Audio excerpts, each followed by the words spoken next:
skal vi til at lave sidepass. Og når vi laver sidepass, så er det, at det er nødvendigt, at vi har styr på bagparten. Altså vi kan flytte vores hestes bagpart, og vi kan flytte vores hestes forpart. Hvis ikke vi kan det, hvis ikke hesten har en forståelse for, okay, når der bliver trykket på her, så skal jeg flytte mig herhen, så kan det virkelig blive svært for den at forstå, at den skal flytte hele kroppen sidelæns, fordi det er virkelig en unaturlig bevægelse for hesten at flytte sig sidelæns hen over et eller andet. Men det der kunne være, det var, at man havde en bom, og en forhindring kunne jo være, at man lærte at stille sin hest hen over en bom, så bommen er under maven på hesten, og så skal den gå sidelæns. Så skal den jo altså gå ret meget præcist sidelæns, for ikke at jogge på bommen, ikke også? Når vi har arbejdet med at flytte bagpart og forpart for tryk, så giver det mening også, at vi starter med at flytte den sidelæns for tryk. Og der er forskellige måder at gøre det på. Den ene, det er, hvis vi har lært vores hest det her, hvor vi står inde ved den og trykker på bagparten med hånden, og den flytter bagparten, altså hernede, eller vi er heroppe, og den kan flytte forpart her, så kunne man begynde at lege en lille smule med at gå herned, lidt længere ned og være her, og så ser man rent faktisk kan flytte hesten for et tryk her i sadlejet. Så det giver mening dernede, det flytter bagpart. Heroppe, det flytter forpart. Hvis vi prøver noget her i midten, kan vi måske få den til at flytte sadlejet, eller fra sadlejet. Det er jo sindssygt godt, fordi det er jo her, vi sidder med vores skænkler også. Så det her kunne være ligesom trin 1 at gøre, og så er jeg nødt til at strække mig en lille smule. Jeg er nødt til at have hans hoved en lille smule over til den side væk fra mig. Jeg ærer ham her, og så rører jeg kun ved hans pels, og så spørger jeg lige så pænt. Og jeg er faktisk i tvivl om Joey han har lært det her. Så leder jeg nu. Min højre hånd laver et tryk. Min venstre hånd leder lidt efter, hvad der er behov for. Men jeg skal dreje hans hoved lidt. Kan jeg trykke lidt hårdere. Og der flyttede der et eller andet. Ikke også? Det var mikroskopisk, det der kom nu. Og det var i virkeligheden, at han satte et ben fremad. Men jeg har egentlig brug for bare lige nu at lære ham, at det her, det betyder noget. Kom. Så nu er jeg egentlig at trykke en lille smule der. Ja, godt. Fint. Kom. Kom. Det er rigtigt. Der kom lidt mere. Super godt. Kom. Rigtigt. Ja, der var et forben, der flyttede sig. Kom. Kom. Rigtigt. Kunne I se, der var lidt mere bevægelse. Og det her er jo ikke sidelæns, vel? Det er alt muligt andet. Men det vigtigste for mig lige nu, det er at kvittere for hans initiativ til at prøve at løse en opgave, jeg stiller ham. Han har ikke prøvet det her med, at jeg laver et fysisk tryk hernede i hans skjorleje. Så for ham så er han sådan, okay, altså, hvad pokker skal jeg stille op med det? Så hver gang han bevæger et eller andet, så siger jeg, ja, bevægelse er godt.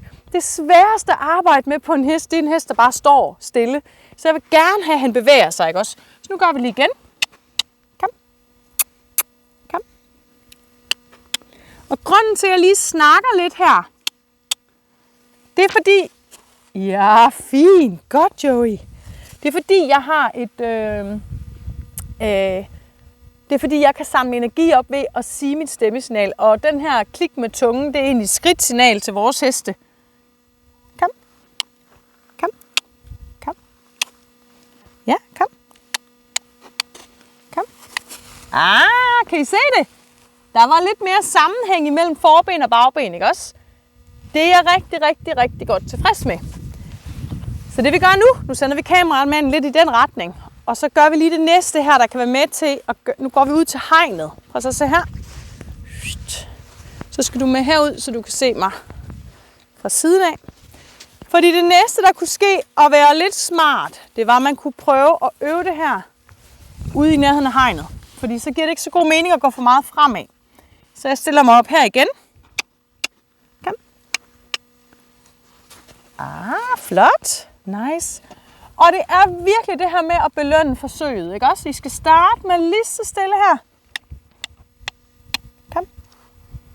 Og når han går lidt død, der, ja, så kan det også være, fordi jeg giver ham for lange pauser.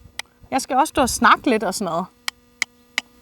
Kom, der. Wow, sejt, var du dygtig. Sådan. Nej, du behøver ikke spise.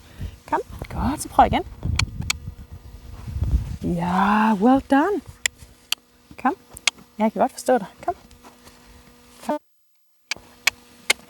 Ja, kan I se det? Haha, hvor er du sej. Basse, var det godt. Så det er ikke det her med at blive insisterende på, at man bare laver trykket mere. Det handler meget om det her med sådan at kunne holde noget energi. Det er det, jeg gør med min stemme, men jeg prøver at lade være med sådan at sige, ikke? Fordi det bliver sådan lidt, okay, men så har jeg ikke kontrol over det. Der skal ligesom noget budskab med, når jeg beder ham om noget med min stemme, ikke? Og fordi jeg lige så, det er vitterligt det, I har set nu, er vitterligt det eneste, jeg nogensinde har flyttet med ham her, på den her måde. Så det er en hel sekvens, I lige har set. Så det er virkelig et spørgsmål om at bygge det godt op fra starten af, fordi så lige pludselig så begynder hesten at sige, okay, fint nok, det er det her, det handler om, ikke? Så det handler om at lave troværdig træning, hvor det bliver nemt for hesten at gennemskue, hvad det er, du gerne vil have den til. Nu gør vi lige en gang til. Ære min hest herned. Samler energien op. Kigger den retning, jeg gerne vil. Kom. Der. Så giver jeg efter. Og går ind til ham igen. Kan I se, det giver efter? Ja. Kom. Nej, det kan du godt. Kom. Nu bliver jeg lidt modig her. Kan I se det? Sådan. Og så ærer jeg ham hernede til et stop, ikke også? Godt.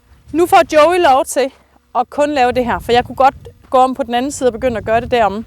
Men det er også interessant for mig at sørge for, at min hest den lærer noget konstruktivt, noget brugbart.